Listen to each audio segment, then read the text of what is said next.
মুফতিসকে মহব্বত করলে আল্লাহ তার খানদানে হাফিজ দান করবেন, যেহেতু সে এটাকে মহব্বত করতেছে, মহব্বতের জিনিস আল্লাহ পাক দিয়ে দিবেন।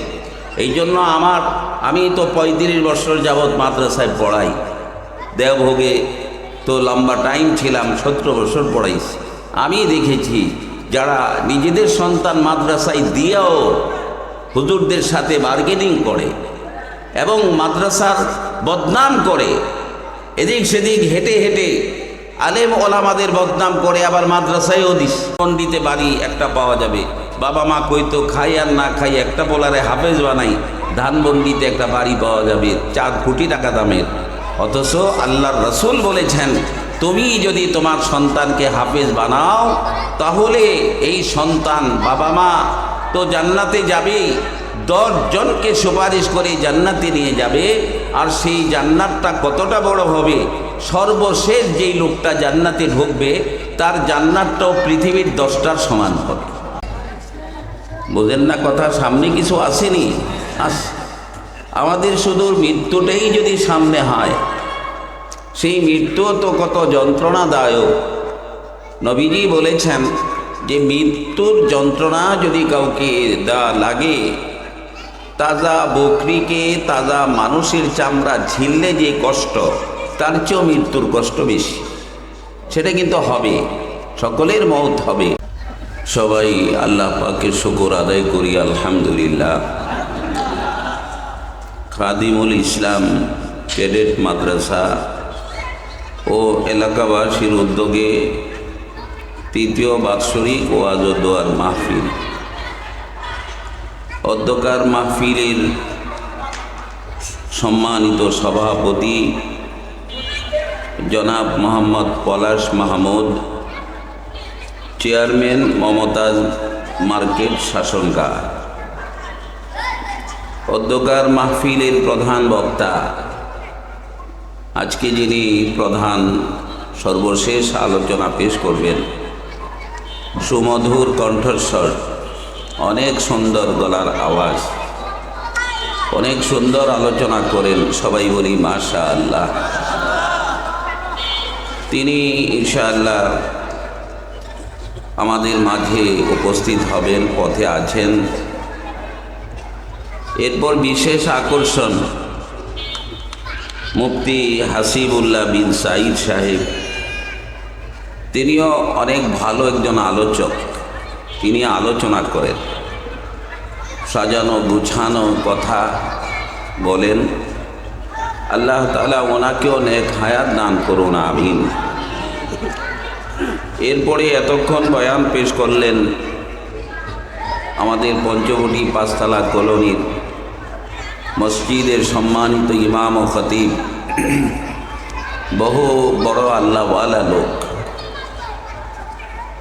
এবং অত্যন্ত সুনামের সাথে পঞ্চবটি 5তলা কলোনি মসজিদে দীর্ঘ অনেক বছর যাবৎ তিনি খেদমত করতেছেন। সাইনবোর্ড জামিয়া আশরাফিয়া মাদ্রাসার তিনি স্বনামধন্য সিনিয়র মুহাদ্দিস, আরও অন্যান্য মাদ্রাসাতেও পড়ান। তিনি আমাদের এই এনায়েতনগর পঞ্চবটি দ্বীনের খেদমতের দিক থেকে তিনি একটা শীর্ষ অবস্থানে আছেন। আমরা হয়তো বড় আলেম ছোট আলেমকে কি খেদমত করতেছে সেই ভাবনা তো আমাদের মধ্যে নাই। তবে এতটুক দিলের মধ্যে আমাদের সকলের এই ইচ্ছাটা তৈয়ার আল্লাহ পাক করে দেন যে আমরা দ্বীনকে ভালোবাসবো, আলেম ওলামাকে ভালোবাসবো তো ইনশাআল্লাহ। আমরা আলেম ওলামাদেরকে ভালোবাসলে, যখন যে নেয়ামতকে কেউ ভালোবাসে, ওলামায়ে কেরাম হলো এলাকার জন্য নেয়ামত। দেখেন, কোনো ওয়ার্ডে, আমাদের তো এই শহরের মধ্যে ওয়ার্ড না, একটা সামান্য জায়গার মধ্যে চাঁদনি হাউজিংয়েই শুধু যে কটা দালান আছে, এটা গাঁও গ্রামের হয়তো 30টা গ্রামের মানুষ এখানেই বাস করে, নাকি ভুল বললাম বলেন? একটা গ্রামের মধ্যে দেখা যায় 20-30টা বাড়ি, এক এক বাড়িতে 2-4 জন করে থাকে। কিন্তু একটা হাউজিংয়ের মধ্যে অনেক লোকজন বসবাস করে। আমাদের শুধু দুনিয়াই যদি হতো, আমরা শুধু ইমানদার যারা এই দুনিয়া নিয়েই যদি আমরা থাকতাম, আমাদের পরকাল যদি না থাকতো, যেমন কাফেররা পরকাল বিশ্বাস করে না, নাস্তিকরা পরকাল বিশ্বাস করে না, মুরতাদরা আল্লাহ এবং পরকালকে বিশ্বাস করে না, কিন্তু আমরা বিশ্বাস করিনি। বলেন তো, আমাদের জন্যে আরেকটা জিন্দিগি সামনে আসতেছে কিনা? আমরা মৃত্যুবরণ করলেই আমাদের সব শেষ, না সামনে কিছু আছে? বোঝেন না কথা? সামনে কিছু আসেনি, আমাদের শুধু মৃত্যুটাই যদি সামনে হয়, সেই মৃত্যু তো কত যন্ত্রণাদায়ক। নবীজি বলেছেন যে মৃত্যুর যন্ত্রণা যদি কাউকে লাগে, তাজা বকরিকে তাজা মানুষের চামড়া ঝিললে যে কষ্ট, তার চেয়েও মৃত্যুর কষ্ট বেশি। সেটা কিন্তু হবে, সকলের মওত হবে। আবার মৃত্যুটা যদি আল্লাহকে রাজি করে, আল্লাহর রাসূলকে খুশি করে মৃত্যুবরণ করা যায়, নবীজি বলেছেন যে আটার খামিরার মধ্যে, আটার খামিরা বোঝেন তো, আটা গলে যে, এই খামিরার ভিতরে একটা চুল যদি থাকে, এই চুলটা বের করতে কোনো হাতুর বাটার লাগে? এই চুলটা বের করতে লোকজন ডাকতে হয় যে আসেন, একটা চুল ভিতরে আটকে আছে, এটাকে বের করতে হবে। বরঞ্চ টান দিলে আরামসে চুলটা বের হয়ে আসে। একজন ভালো মানুষের মৃত্যুটা, রুহুটা তার ভিতর থেকে এরকমই বের করে নিয়ে যাবে ফেরেশতারা। পানির গ্লাস থেকে পানি ঢাললে যেমন সহজ, একজন নেক মানুষের রুহটা বের হওয়া ততটা সহজ। কিন্তু যদি নেক না হইয়া বদকার হওয়া লাগে, আল্লাহকে যদি ভুলে গিয়ে মৃত্যুবরণ করতে হয়, তাহলে মৃত্যুর যন্ত্রণা অনেক কষ্ট, অনেক কষ্ট। আল্লাহ তুমি আমাদেরকে সহজ মৃত্যু দান করো, আরো জোরে আমিন। তো আমরা যেহেতু মৃত্যুবরণ করব, আমাদের কবরের জিন্দিগি, কবরের জীবনটা আমাদের এই জীবনের চেয়েও বড়।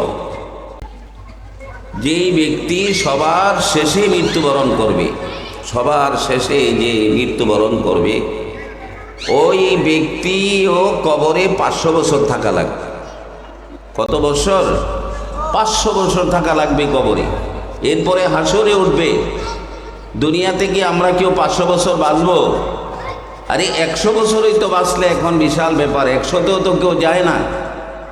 তাহলে 100 বছর জিন্দিগির, এই জিন্দিগি ভালো হলো না মন্দ হলো, খেলাম কি খেলাম না, বাঁচলাম কি বাঁচলাম না, সুখে থাকলাম না দুঃখে থাকলাম, শেষ তো হয়ে যাবে, শেষ। এটার একটা ইতি আছে।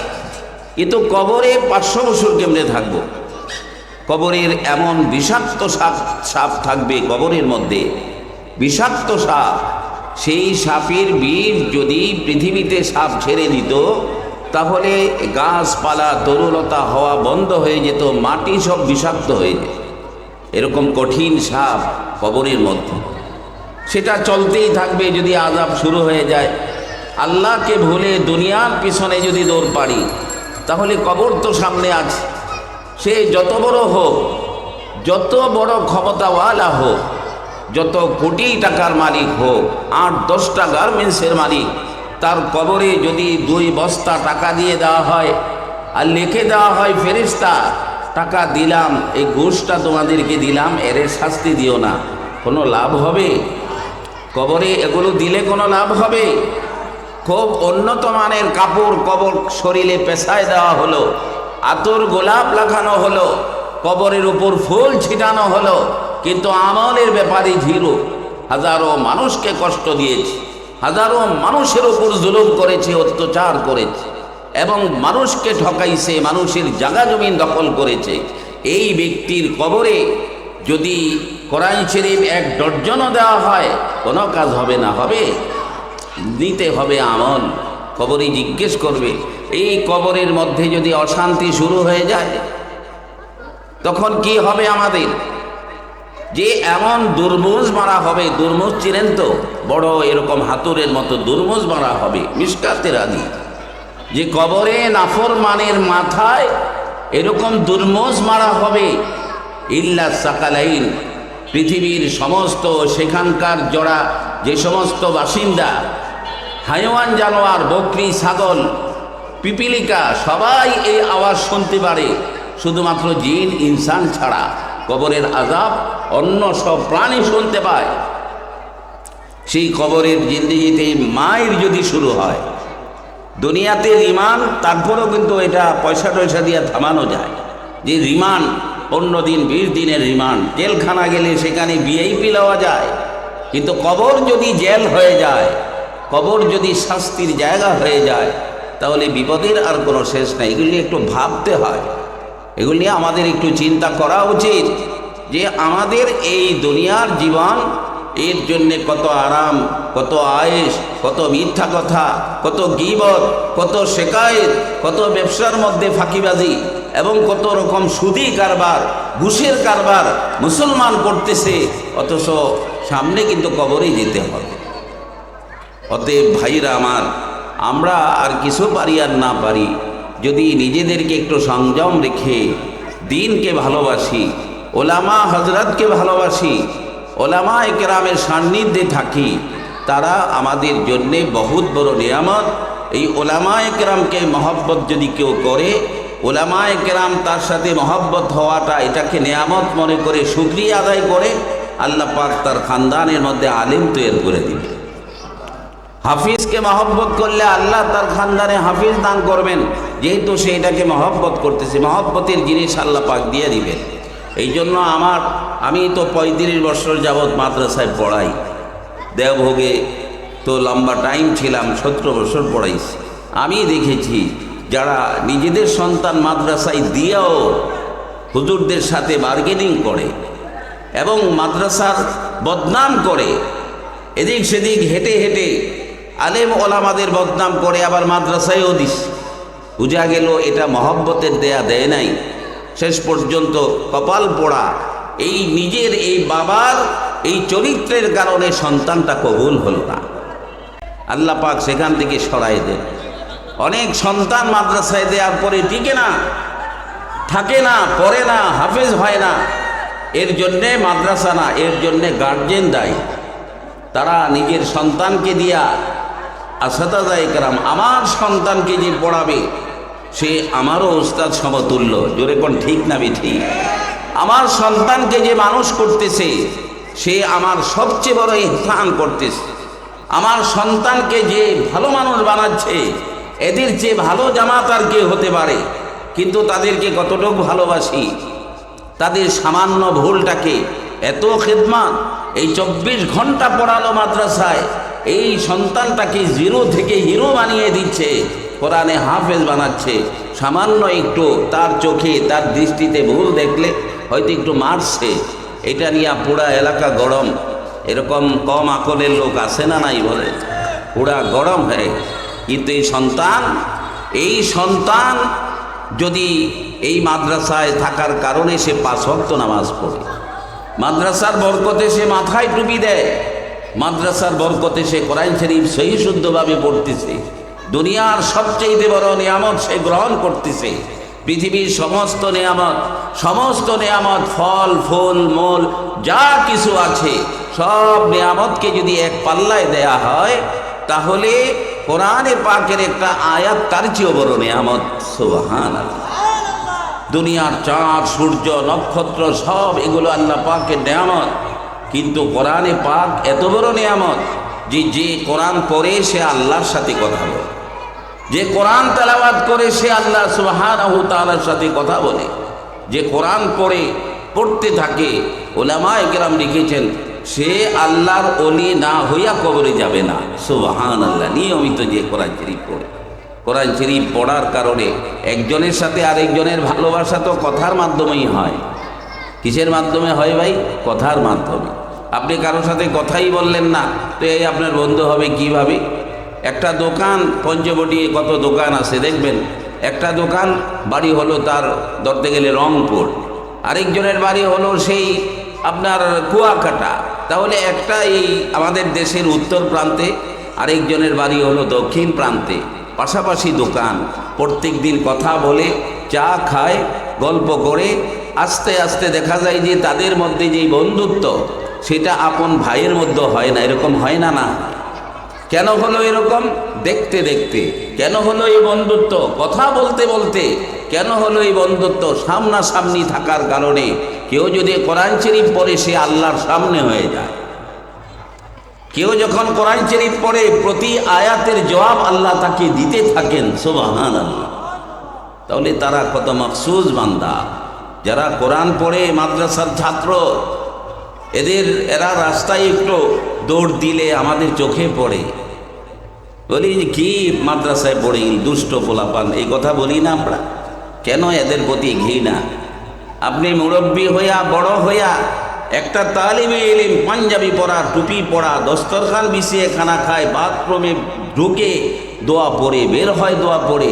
এই তালিবে ইলম যাদের পায়ের নিচে ফেরেশতারা নূরের পাখা বিছিয়ে দেয়, বিশ্বাস হয় তো আপনাদের? রাসূল করিম সাল্লাল্লাহু আলাইহি ইসলামের হাদিস যে ফেরেশতারা তাদের নূরের পর বিছিয়ে দেয় যারা ইলম শিক্ষা করে, কোরআন শিক্ষা করে, ফেরেশতা সম্মান দেয়। আর আমরা রাস্তার মধ্যে একটা ছাত্র একটু দুষ্টামি করলে কয় এর লেগেই তো মাদ্রাসা দেখতে পারি না, এর লেগেই তো বুজুর্গ দেখতে পারি না। আপনি দেখতে পারেন না তো কি করতাম? এর লেগেই তো আমার কাছে এই সমস্ত ভাষা ভালো লাগে না। আপনার ভালো লাগে না, এর লেগে কি মাদ্রাসা বন্ধ হয়ে গেছে? বলেন না কেন বন্ধ হয়ে গেছে? আপনার মাদ্রাসা মজা লাগে না, এই জন্য মাদ্রাসা কমে গেছে না বেড়ে গেছে? আপনার যত খারাপ লাগুক, দিন শিখতে হবে। দিন সবার জন্যে, দিন সবার জন্যে, নামাজ সবার জন্যে, নামাজের মাসলা সবার জন্যে। এগুলো শিখে নাই, আফসোসও নাই। আর যারা পড়তেছে তাদেরকে নিয়ে আমরা ক্রিটিসাইজ করতেছি, এটা দুঃখজনক। এই সমস্ত ব্যাপারে খুব নিজেকে হুঁশিয়ার রাখতে হবে। তাদেরকে মহব্বত করবেন, ভালোবাসবেন, নিজের সন্তান ভালো হয়ে যাবে, আলহামদুলিল্লাহ বলে।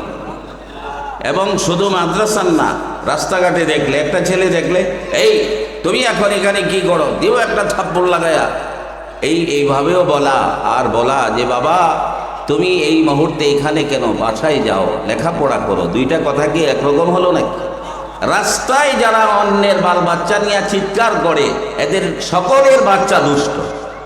আমার কথা বিশ্বাস না করলে আপনি যাচাই করে দেখেন। যারা অন্যদের বাচ্চা নিয়ে বেশি রকম হামতাম করে, এদের নিজেদের বাচ্চার কোনো খবর নাই, নিজের বিবির কোনো খবর নাই, বাড়িতে বউ কথা শোনে না। তো আমরা কি করতাম? এই জন্য আপনি ইমাম সাহেবের সাথে রাগ করবেন?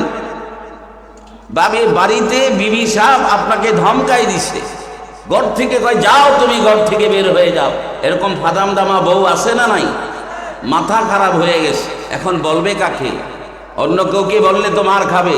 পাইছে নিরীহ মুয়াজ্জিন সাহেব, এর সাথে গিয়ে গরম মুয়াজ্জিন সাহেব জাগো দেন নাই, মসজিদে বালু কেন, অমুক সেমুক। বউয়ের তেজটা বউয়ের লোকে ঝাড়তে না পাইরা মুয়াজ্জিনের উপর ঝাড়তেছে। এরকম বদমেজাজি লোক আছে না নাই? এই যত এরকম করবে বউ তত পাজি হবে, ভালো করে মনে নেই। যত ইমাম সাহেবকে খোঁচাখুচি করবে এদের বউ বেশি পাজি হবে, বউদের কাছেও চাপতে পারবে না। আল্লাহ পাক তার উপর গজব গজব হিসাবে এই অবস্থার সৃষ্টি করে দিবে। মানুষের ভালোবাসা থেকে সে বঞ্চিত হবে, বদ মেজাজ হয়ে যাবে, খিটখিটে মেজাজ হয়ে যাবে। যারা এরকম দিনদার লোকদের সাথে খারাপ ব্যবহার, আল্লাহ পাকের কহর ও গজব তাদের কলবের মধ্যে আল্লাহ পাক ঢাইলা দেবে। কোনো কিছু ভাল লাগবে না, তখন কোনো কিছুর মধ্যে বরকত হবে না। ব্যবসায় হাত দেয়, ব্যবসা হয় না। এটা হাত দেয়, সেটা হয় না। কেন হয় না নিজেও জানে না। হয় না এই জন্যেই, যেহেতু সে এই খেটখেটা মেজাজ, নামাজিদেরকে কাকে কি বলবে সেটার কোনো তার মাথার মধ্যেই থাকে না। কি মুরব্বী, কি সুরব্বী। অনেক দেখবেন এই যে অটো চালায়, মিশুক চালায়, মেহনতের কাজ, হালাল রোজগার। এই হালাল রোজগার করে ঠিক। একজন অটোওয়ালা লোক, দাড়িওয়ালা মুরব্বী, আর আরেকটা কেসরা বয়সে, একটু লাইগা গেছে, লাগতেই তো পারে একসাথে চালাইলে। এই লোকটা চিন্তা করে না, এই বাচ্চাটা, এই 20-22 বছরের ছেলেটা চিন্তা করে না যে সে আমার বাবার বয়সের, সে চিন্তা করে না এটা আমার চাচার বয়সের। এই চিন্তা নাই, দিল একটা গালি দিয়ে, এরকম দেয় না, না দেয়, কঠিন গালি দিয়ে বসে। আরে ভাই তুমি রাস্তায় গাড়ি চালাও। এই মুরব্বী হয়তো আল্লাহ পাকের বুজুর্গ হতে পারে, রিজকে হালাল, হালাল খানা যারা খায় তাদের আল্লাহ শব্দ ডাইরেক্ট আরশে আজিমে পৌঁছে যায়। রিজকে হালাল, হালাল রোজগার যাদের, কামাইয়ের মধ্যে কোনো বেজাল নাই, এর ডাক, এর সেজদা অনেক দামি, কিন্তু টাকা, সুদের টাকা, ঘুষের টাকা, জুলুমের টাকা, এই সমস্ত টাকায় হজও কবুল হবে না। জোরে বলেন হবে? নামাজ কবুল হবে? আপনি বিমানের মধ্যে যদি আলকাতরা ঢুকান, আলকাতরা তো কোনো নাপাক কিছু না, পাক, কিন্তু আলকাতরা এটা বিমানের খোরাক না। বিমানের খোরাক হলো অকটেন। বিমানের খোরাক কি? অকটেন। এটা সাধারণ তেলের থেকেও, পেট্রোল থেকেও এটা আরো চিকন, আরো পাতলা। এটা বিমানে দিতে হয়, তখন বিমান আকাশে ওড়ে। একটা মানুষ যখন 100তে 100 হালাল খানা খায়, আল্লাহ পাক তার দিলকে একবারে পরিষ্কার করে দেন। সুবহানাল্লাহ। সে একটু নামাজি হইলেই চলে, সে একটু সত্য কথা বললেই চলে, একটু ভালো ব্যবহার করলে। আর যদি সব 2 নম্বরই হয়, সবে বরাতেও বাদ, সবে কদরেও বাদ, এই হারাম লোকমা, এর কারণে তার ইবাদতের সমস্ত মজা আল্লাহ পাক উঠায় নেন। ইবাদতে কোনো মজা লাগে না। আল্লাহ তাআলা আমাদের সকলকে দিন মহব্বত করার তৌফিক দান করেন। সকলে বলি আমিন। আল্লাহ তাআলা আমাদেরকে ওলামা হযরতদেরকে পছন্দ করার তৌফিক দান করেন। সকলে বলি আমিন। আমি এখন ইমাম গাজালি খুঁজলে তো পাবো না, আমি এখন তো ইমাম রাজি খুঁজলে পাবো না। আমরা যেমন, আমাদের রাহবার তো ওরকমই হবে। বুঝে আসছে কথা? এখন আমাদের জন্য যেরকম দরকার, ওরকম ওলামায়ে কেরাম আছে, কিয়ামত পর্যন্ত থাকবে। দিন শিক্ষা করার প্রেরণা অন্তরের মধ্যে আসতে হবে, আফসোস করতে হবে।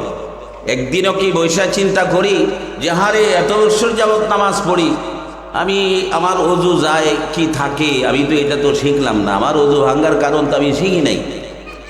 এটা কি মনের মধ্যে আসছে কোনো সময়? মনে কোনোদিন এই কথা আসছে যে মাঝে মাঝে ইমাম সাহেবদের সাথে সাহু সেজদা দিই? ওই যে দেখেন না, আত্তাহিয়াতুর মধ্যে অর্ধেক পড়ার পর, আব্দু ওয়া রাসূলু পড়ার পর ডান দিকে সালাম দিয়ে আবার 2টা সেজদা দেয়। এরকম নামাজ পড়ছেন নি 2-1 কি বলেন, পড়ছেন না? ওটার নাম হলো সাহু সেজদা। সাহু মানে ভুল হয়ে গেছে। এই সেজদাটা দিলে আল্লাহ পাক ভুলটাকে মাফ করে নামাজটাকে কবুল করে নেন। এটার নাম সাহু সেজদা।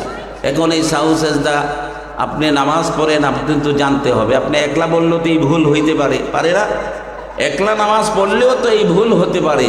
যে ভুলের কারণে সাহু সেজদা, সেটা শিখলাম কোথায়? শিখি নাই। সন্তানকে দেন। আপনার সন্তান 5 বছর যদি এই সমস্ত একটা মাদ্রাসার মধ্যে পড়ে, কয় বছর? 5 বছর অথবা 3 বছর। 3 বছরে এই ছেলেকে যেই শিক্ষা দেয়া হয়, এটা কোনো স্কুলে পাবেন না। 3 বছরে মাদ্রাসার মধ্যে দিনের যে শিক্ষাটা দেয়া হয়, এটা ইউনিভার্সিটিতেও পাবেন না। একটা ইউনিভার্সিটি, বিশ্ববিদ্যালয়, সেখানে আপনার যে শিক্ষাটা দেয়া হয়, এটা আখিরাতের শিক্ষা না। সেই শিক্ষার দ্বারা কবরে যদি যাওয়ার পরে ফেরেশতা যখন বলবে যে মার রব্বুকা, তোমার রবকে, আপনি যদি বলেন যে আমি বুয়েটের একজন বিরাট ইঞ্জিনিয়ার, ফেরেশতা ঠান্ডা হয়ে দেবো নাকি? আরে বাবারে, এত বড় ইঞ্জিনিয়ার, এই বেচারারে জিজ্ঞেস করে লাভ কি? এরকম নাকি কথাটা? না, কোনো শিক্ষিত না, কিন্তু যতটুক দিনের উপর চলার সেটা তার জানা ছিল। সে সেজদায় গিয়া বলছে সুবহানা রাব্বিয়াল আলা, আমার রব পবিত্র, তিনি সবচেয়ে বড়। সুবহানাল্লাহ বলে সেজদায় গিয়া এই সাক্ষী দিয়েছে সুবহানা রাব্বিয়াল আলা, সুবহান আমারই পবিত্র, রব্বি আমার প্রভু, আল আলা তিনি সবচেয়ে উঁচা, সবচেয়ে সম্মানিত। এই সেজদার মধ্যে আল্লাহ পাককে যারা বুঝে শুনে সেজদা করেছে, তাকে যখন বলবে মার রব্বুকা, তোমার রবকে, সে বলবে রব্বি আল্লাহ, আমাকে লালন পালন আল্লাহ করেছেন। সুবহানাল্লাহ, আমার প্রতিপালক আল্লাহ। এই কথা সেখানে বলা হবে, বলবে।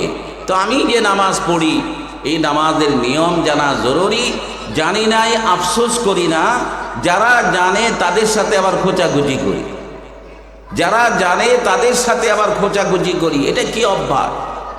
এটা কি অভ্যাস? আমি যে মুয়াজ্জিন সাহেবকে ভুল ধরি, আমি কি পারবো আজান দিতে? আমি যে মুয়াজ্জিন সাহেবের ভুল ধরি, আমি চ্যালেঞ্জ করলাম, আপনি চাঁদনি হাউজিংয়ের খোঁজেন, যারা মাদ্রাসায় কোনো দিন পড়েন নাই, এদের কাউকে যদি কানে কানে বলা হয় যে আজকে কিন্তু আপনার এশার নামাজ পড়াইতে হইব, টিকিট কেটে বাইজে হোগা, খবরদার এই কাম করার কোনো দরকার নেই। এমনি তো দেখি নামাজ পড়ানো সহজই, কিন্তু এই নামাজটা আপনি সামনে গেলে বুঝবেন বছরের কয়দিন। আপনার সূরা ফাতিহায় ভুল, আলাম তারাতে ভুল, লিলাফে ভুল, সব মুসল্লিদের মধ্যে তো দু একজন টুকিটাকি জানে। একজন আলিম যদি পিছনে হয় তাহলে তো সব নামাজ শেষ হয়ে যাবে। তো এই যে ইমামতি তারা দায়িত্ব নিয়ে করতেছেন, এই জন্যে তো লম্বা একটা টাইম পড়া লাগছে। আমরা মনে করি কোরআন শরীফ পড়ছে হুজুর হয়ে গেছে, কোরআন শরীফ পড়ছে আর 14-15 বছর পড়া লাগে। আমি আলহামদুলিল্লাহ আমার কথাই বলি, মক্তবে 1 বছর পড়েছি, হেফজখানা 3 বছর পড়েছি। কয় বছর হইল? 4 বছর। এর আগে স্কুলে যে 3-4 বছর পড়ছি এটা বাদ দেন। এরপরে কিতাবখানাতে এক টানা 13 বছর পড়েছি। ভারতে গিয়া আবার 2 বছর পড়ছি। তাহলে 15 বছর তো খালি পড়লাম। ওই কয় বছর? 15 বছর। আবার এদিক দিয়ে হইল আপনার ছোটকালের আরও কিছু লেখাপড়া দিত। তো এটাকে কেন মানুষ মনে করে খালি কোরআন শরীফ পড়ে, মাদ্রাসায় শুধু কোরআন শরীফ পড়ে এটা মনে করে। আপনার সন্তান দেন, আপনি তখন বুঝবেন। এই সন্তান আপনাকে আটকাই দিতে পারবে 3 বছর বুড়া। 3 বছর এই নোরানি মক্তবে পড়ার পর এই ছেলেটা আপনাকে 40টা হাদিস অর্থ সহ শুনাই দিবে। সুবহানাল্লাহ বলবেন না? কয়টা হাদিস ভাই? 40টা হাদিস অর্থ সহকারে। এল্লা আপনারা নিজের হিসাব করেন, আরবি সহকারে কয়টা হাদিস জানেন? আরবি সহকারে, আরবি বাদ দিলাম, বাংলা একটা কইয়া কইবে যে এটা হাদিস, হুজুর ইসলাম বলেছেন, এরকম মুখস্থ তো কোনো হাদিস করেন নাই। অথচ 3 বছর পড়ার পর এর এই জিরো সন্তানটাকে মাদ্রাসায় কি খেদমত দিল। নবীজি বলেছেন, আমার উম্মতের যদি কেউ 40টা হাদিস মুখস্থ করে, কিয়ামতের দিন আল্লাহ তাকে মুহাদ্দিস করে হাসরের ময়দানে উঠাবে। মুহাদ্দিস হয়ে যায় 3 বছর পড়ে, মানে একবারে ছোট মুহাদ্দিসের, যে সে ছোট ছোট 40টা হাদিস মুখস্থ। যেই ছেলেটা ওই 40টা হাদিসের মধ্যে এই কথাও পড়ে যে বাবা মার খিদমত 40টা হাদিসের মধ্যে আসে, নিয়ত পরিশুদ্ধ করা 40টা হাদিসের মধ্যে আসে, তাহলে এই ছেলেটার এই কচি মনটা, এটার মধ্যে যখন হাদিসের নূর ঢুকতেছে, এই কচি মনটার মধ্যে যখন কোরআনের আলো ঢুকতেছে, এই শিক্ষাটা আপনি স্কুলে পাবেন কোথায়? এই শিক্ষা আপনি ইউনিভার্সিটিতে পাবেন কোথায়? এই জন্য এই কথা তো স্পষ্ট ভাষায়, পরিষ্কার ভাষায় বলা যায়, আমাদের দেশের যত বড় ধরনের অপরাধী তারা সব দুনিয়ার শিক্ষিত। জোরে বলেন ঠিক না বেঠিক? একজন ডিসি ঘুষ খায়, সে কি মাদ্রাসায় পড়া ডিসি হয়েছে? ইউনিভার্সিটিতে পড়া হয়েছে। একজন এসপি ঘুষ খায়, সে স্কুলে পড়া এসপি হয়েছে। জোরে কোন ঠিক না বেঠিক?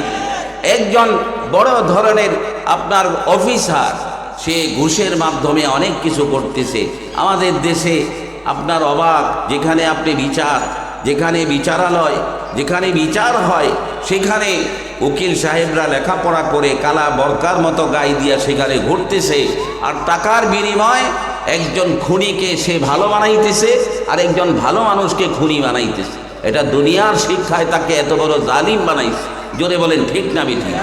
দুনিয়ার শিক্ষায় তাকে জালিম বানাইছে।